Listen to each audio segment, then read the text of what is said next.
Aleluia. Aleluia, glória. Glória a Deus. Escutar a voz da gente é bom, viu? Em nome de Jesus. Aleluia. Deus, Ele é fiel. Deus tem sido fiel na sua vida, sim ou não? Sim. Então, continua sendo fiel a Ele. Glória a Deus. Atos 9 dos apóstolos diz assim. Eu acho que eu tenho que fazer exame de vista.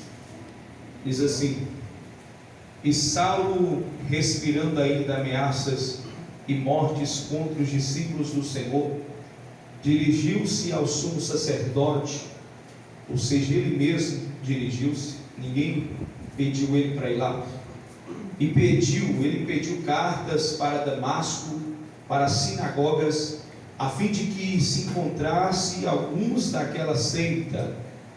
Aquela seita, eles diziam que eram nós, os cristãos, que homens e mulheres, ou seja, homens e mulheres, os conduzisse presos a Jerusalém. Indo no caminho, aconteceu que, chegando perto de Damasco, ou seja, perto do seu destino, subitamente, de repente, o cercou um resplendor de luz no céu, e caindo em terra, porque ele não disse que ele caiu num cavalo, mas as viagens eram longas, então tudo deve querer. Ele estava em cima de um cavalo, mas aqui não diz cavalo, mas ele caiu em terra. Ouviu-se uma voz que lhe dizia: Saulo, Saulo, por que me persegues? Versículo 5 diz: e ele falou: quem és, Senhor? E disse o Senhor: eu sou Jesus, a quem tu persegues. Duro é para ti recalcitrar contra os agrilhões. E ele, tremendo e atônito, disse: Senhor, que queres que eu faça? E disse-lhe o Senhor: levanta-te e entra na cidade, e lá te será dito o que te convém fazer. Versículo de número 7. E os varões que iam com ele pararam espantados, ouvindo a voz, mas não vendo ninguém. Ou seja, as pessoas que estavam com Saulo ouviam a voz que falava com ele, mas não viam a pessoa. Somente Saulo conseguiu ver o meio Nazareno.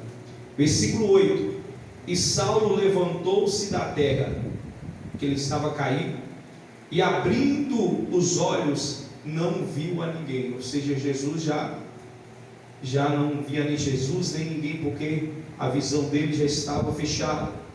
E guiando pela mão, conduziram a Damasco. E esteve 3 dias sem ver, e não comeu e nem bebeu. Ou seja, ele jejuou 3 dias sem mesmo querer. E havia em Damasco um certo discípulo chamado Ananias, e disse-lhe o Senhor em visão: Ananias. E ele disse: eis-me aqui, meu Senhor. E disse o Senhor: levanta-te e vai à rua chamada direita, e pergunta em casa de Judas por um homem de Tarso chamado Saulo, pois eis que ele está orando. Isso é interessante, irmãos. Ele, ao mesmo tempo que ele perseguia, depois de 3 dias o homem já estava orando. E numa visão ele viu que entrava um homem chamado Ananias, e punha sobre ele a mão para que tornasse a ver. Versículo 13. E respondeu Ananias: Senhor, há muitos ouvi acerca deste homem. Ananias já ouviu falar de Saulo, quantos males tem feito aos teus santos em Jerusalém. E aqui tem poder dos príncipes dos sacerdotes para prender a todos os que invocam o teu nome. Versículo 15. Disse-lhe, porém, o Senhor: vai, porque este é para mim um vaso escolhido, para levar o meu nome diante dos gentios. Interessante que o chamado de Saulo é específico: levar a palavra e o nome de Jesus aos gentios, e dos reis e dos filhos de Israel. E eu lhe mostrarei quanto deve padecer pelo meu nome.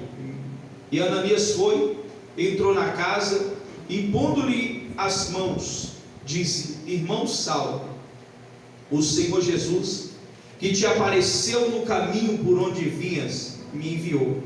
E logo lhe caíram dos olhos como que umas escamas, recuperou a vista e levantou-se e foi batizado.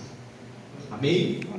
Vamos agradecer a Deus. Pai, obrigado, Deus, por essa palavra. Obrigado, Deus, por deixar essa palavra para nós, Senhor, porque é ela que tem nos ajudado nesta caminhada. Louva a Deus pelas vidas que vieram aqui neste culto, e que nenhum de nós que entramos aqui saiamos vazios, mas cheios de Tua presença.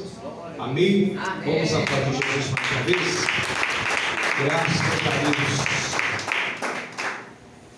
Pode. Deixa eu.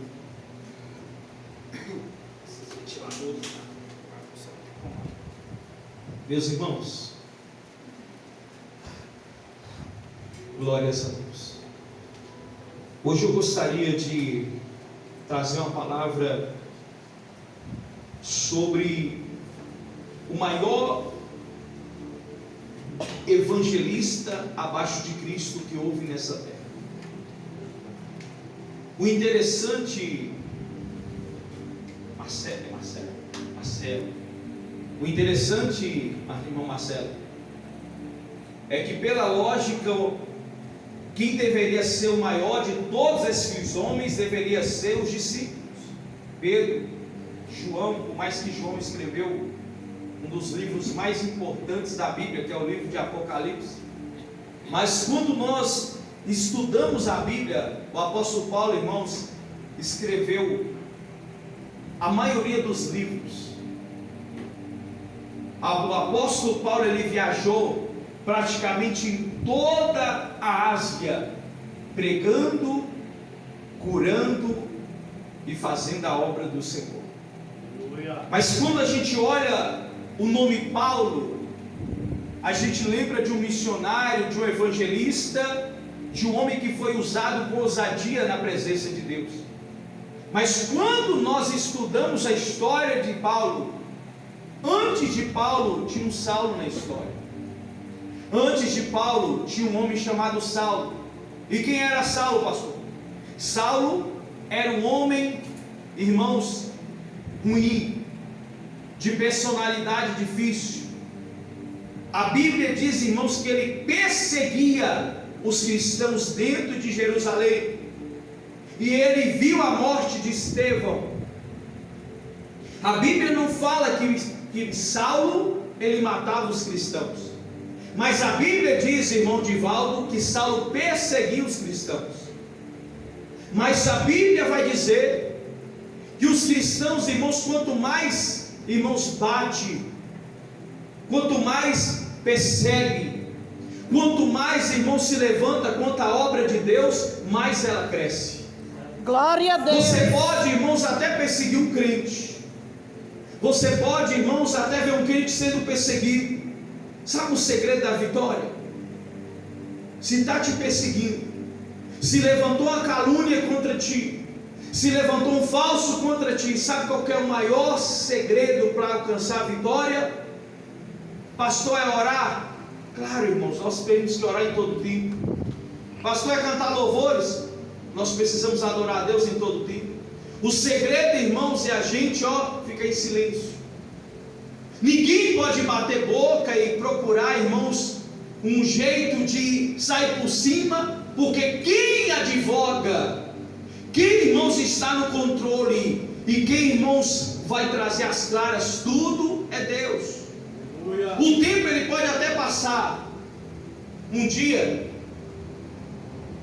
eu vi uma pessoa dizendo que um pastor amigo meu, ele tinha feito algo errado. Eu falei assim, eu conversei com ele e falei, pastor, não fiz. Mas é igual aquele caso, irmãos, às vezes as pessoas veem algo e já acrescenta, e outra ali acrescenta, e daqui a pouco já fala que matou. Igual uma ilustração que fala, muito interessante, que o pastor, uma irmã viu o pastor com um pedaço do cabo da vassoura na mão. Eu já até postei isso aí, os irmãos já viram aí na internet. E ele sai, a mulher a esposa dele na frente, ele atrás. A irmãzinha que não gosta da conversa, ela viu o pastor nessa visão e falou assim: irmão, você não sabe o que eu vi ali. Eu vi o pastor perseguindo a esposa dele para bater. Essa conversa, irmãos, ela rendeu. chegou na igreja. Quando o pastor chega na igreja para pregar evangelista Flávio, o pastor percebeu que a igreja estava diferente, os irmãos estavam diferentes, e ele falou assim: tem alguma coisa errada. Daqui a pouco os cultos diminuíram, os membros não iam mais para a igreja. E ele, chamando uma irmã, disse assim: minha irmã, você sabe que se está acontecendo algo? Porque o povo, eu estou percebendo que o povo está diferente. Essa irmã: pastor, está acontecendo sim. Porque quando eu passava, eu vi o senhor batendo na sua esposa com um cabo de vassoura. E ele falou assim: minha irmã, eu não bati na minha esposa. Chamou a esposa dele e falou: não, eu estava matando um rato. E aí eu saí correndo atrás do rato. Ou seja, irmãos, a gente, antes de falar algo, de passar algo, a gente precisa saber se realmente é aquilo. Senão, o diabo entra na história e aquela conversinha que era uma simples conversa se torna algo destruidor na vida de uma pessoa, até mesmo em um casamento. A Bíblia, ela vai dizer que Saulo, irmãos, ele perseguia a igreja, e ele vai até os sacerdotes, e os sacerdotes naquela época tinham, irmãos, uma autoridade grande dentro de Jerusalém. Eles vão até o sacerdote e falam assim: me dá cartas, para que eu possa ir até Damasco e prender esses crentes, esses cristãos que estão pregando esse Jesus aí. Eu quero prender um por um.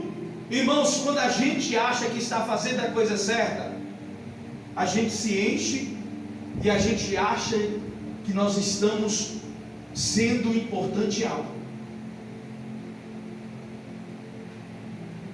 Paulo, antes que era Saulo, ele sai de Jerusalém e vai para Damasco.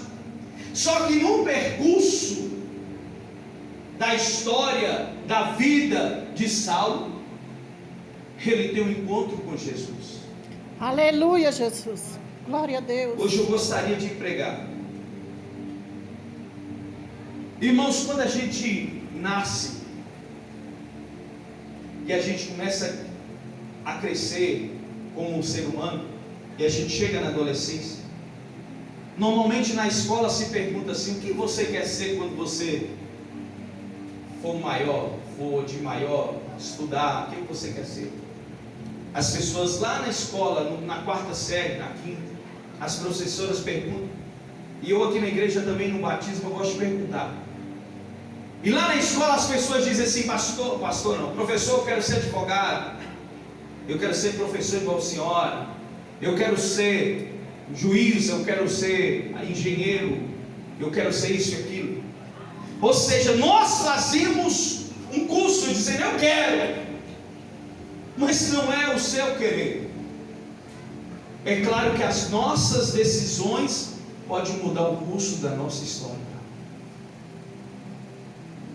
E a Bíblia diz que Saulo, indo no curso que ele achava que era certo, na direção que ele achava que era certa, diaconisa Ângela, e a Bíblia diz que lá no meio do percurso, Jesus aparece para ele, e ele pergunta: quem és tu? E ele fala: quem sou eu? Eu sou aquele que tu persegues. Saulo achava que estava perseguindo os crentes, mas ele se deparou no meio do percurso com o dono da igreja, com aquele que manda na igreja, com aquele que dá autoridade à igreja. Sem ele aqui não existe igreja. Sem a presença dele aqui não existe igreja. Nós só estamos aqui porque nós viemos adorar esse nome chamado Jesus. Você saiu da tua casa e fez um percurso até aqui, e hoje aqui, irmãos, eu quero pregar para você te dizendo que Jesus, ele está neste lugar e ele tem poder de mudar o curso da nossa história. Talvez você esteja aqui dizendo: pastor, o rumo da minha vida está assim. Não, ele está no controle de Deus. Então descanse e deixa Deus conduzir a sua vida, se diz o Senhor. Glória a Deus. Aleluia. Paulo, irmãos, ele chega, ele espanta. Por quê? Porque ele achava que estava fazendo a coisa certa. Está cheio de pessoas aí achando que está fazendo a coisa certa. até mesmo dentro das igrejas, até mesmo pastores. Irmãos, deixa eu te falar uma coisa aqui. Quer saber se a igreja está indo no caminho certo? Se a igreja estiver pautada aqui dentro, ela está certa. Se o crente está pautado aqui nessa palavra, ele está indo no caminho certo. Se a família está pautada nessa palavra, está indo no caminho certo. Se o relacionamento está pautado nessa palavra, está indo no caminho certo.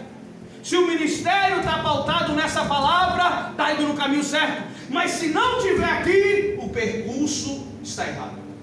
Aleluia, Jesus. Está cheio de pessoas achando que está indo no caminho certo, mas na verdade o caminho está errado. Não adianta somente vir para a igreja. Paulo e Saulo, irmãos, era conhecedor das Escrituras. Saulo, ele era conhecedor do Pentateuco, conhecia a história de Deus, de Moisés, dos profetas. Deixa eu te dizer, tem gente que conhece a Bíblia, mas não conhece o Jesus que está relacionado com essa palavra. Oh, glória a Deus. Tem gente que conhece a história de Jesus, mas não conhece o Jesus que está nessa história. Tem gente, irmãos, que conhece a história completa da Bíblia, até melhor do que nós, mas não conhece o caminho verdadeiro, porque Jesus, ao falar com os discípulos, ele diz: eu sou o caminho, eu sou a verdade, eu sou a vida, e ninguém vai ao Pai a não ser por mim, assim diz Jesus para os discípulos.